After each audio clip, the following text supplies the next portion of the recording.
Was ist los in dieser Welt? Tagtägliche Hiobsbotschaften über alle möglichen Medien, Mainstream und auch die Alternativen. Auf der anderen Seite Heilsversprechen und Prophezeiungen von sogenannten Gurus. Und dazwischen wir, die wir kaum noch umgehen können mit diesem rasanten Tempo der Zeit. Wie machen wir das? Was ich jetzt mit dir teilen möchte, ist meine persönliche Sicht auf die Dinge, wenn ich sozusagen in die Vogelperspektive bezüglich unserer Gesamtsituation gehe. Und du entscheide bitte für dich, was sich für dich stimmig anfühlt und wo du sagst, ne, sehe ich völlig anders. Das ist deine Entscheidung und absolut okay. Was ich wahrnehme, ist vor allen Dingen in der sogenannten westlichen Welt eine dekadente Gesellschaft, eine verfallende Gesellschaft. Worin äußert sich das? Das äußert sich meines Erachtens in einem rasanten Verfall der Werte und der Moral. Es äußert sich zum Zweiten in Genuss und Konsumsucht.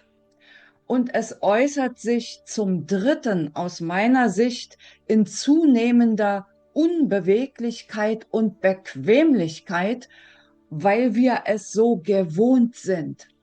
Lass uns das jetzt einfach mal etwas näher betrachten. Vorwegschicken möchte ich, alle Prozesse des Lebendigen sind ein Geborenwerden, ein Wachsen bis zu einem Höhepunkt und dann wieder in den Verfall gehen bis hin zum Tod. Das sehen wir bei den Pflanzen, bei den Tieren, bei uns Menschen und auch bei den Entwicklungen der großen Gesellschaften insgesamt. Insofern sind wir nicht nur Zeugen, sondern wir sind Gestalter. Wir sind verantwortliche Gestalter. Denn all das, was wir denken, was wir reden und was wir tun, speisen wir ein in das große gesamte Bewusstseinsfeld. Das heißt, wir sind allemal und immer Schöpfer und dürfen unserer Verantwortung gerecht werden. Jetzt lass uns zu dem ersten Punkt einer dekadenten Gesellschaft kommen. Werteverfall.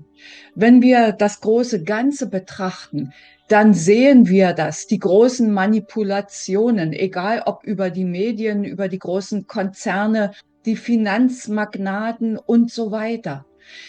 Die Gewalt, die überall herrscht.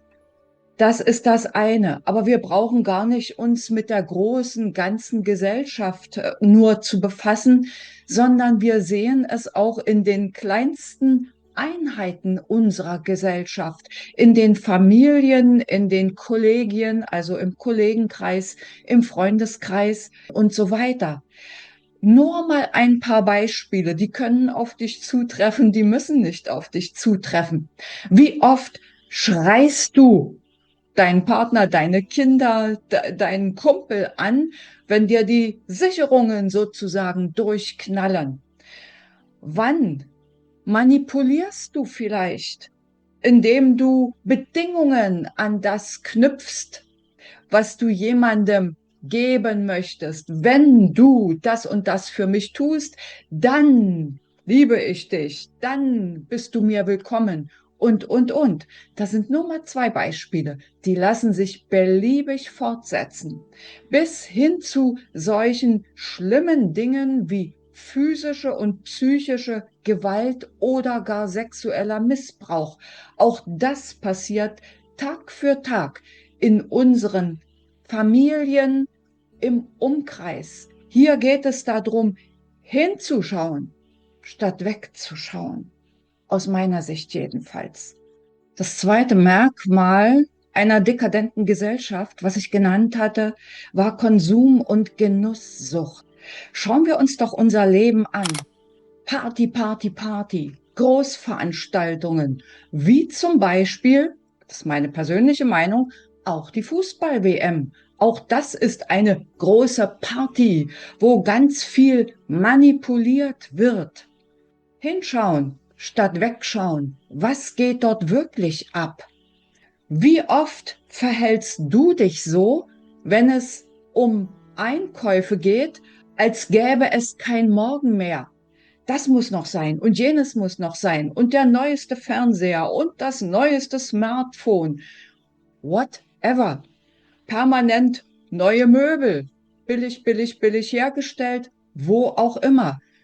Oder die Klamotten und Schuhsucht, vor allen Dingen bei uns Frauen. Ich persönlich habe mir angewöhnt, wenn es sich um neue Klamotten, Schuhe oder Ähnliches handelt, immer zu fragen, brauche ich das wirklich?